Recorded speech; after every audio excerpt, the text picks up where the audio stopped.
چین کی تاریخ دنیا کے سب سے پرانی اور دلچسپ تاریخوں میں سے ایک ہے جو تقریباً 5000 سال پرانی ہے۔ شروع میں چین میں چھوٹے چھوٹے قبیلے رہتے تھے جو شکار کرتے، کھیتی باڑی کرتے اور دریاؤں کے کنارے آباد تھے۔ سب سے پہلی ریور کے علاقے میں لوگ بستے تھے جہاں سے چینی تہذیب کی بنیاد پڑی۔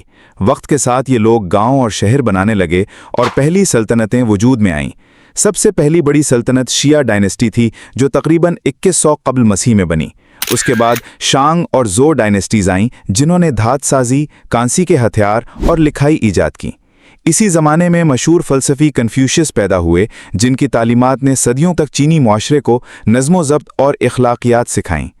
چین کی تاریخ کا سب سے اہم موڑ 221 قبل مسیح میں آیا جب چین شہنشاہ نے پورے چین کو ایک حکومت کے تحت اکٹھا کیا۔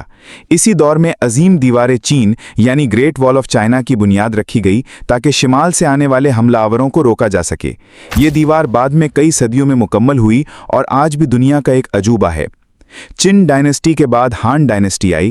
ہان دور میں مشہور سلک روڈ یعنی ریشم کا راستہ شروع ہوئی جس سے چین کے ریشم، مسالے اور ایجادات دنیا بھر میں پہنچنے لگیں اور چین دنیا کی تجارت کا مرکز بن گیا۔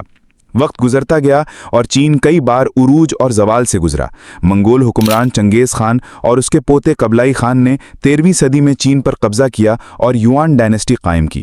بعد میں منگ ڈائنیسٹی آئی جس نے بیجنگ میں مشہور فاربیڈن سٹی یعنی ممنوعہ شہر تعمیر کیا اور عظیم دیوار کو مضبوط بنایا۔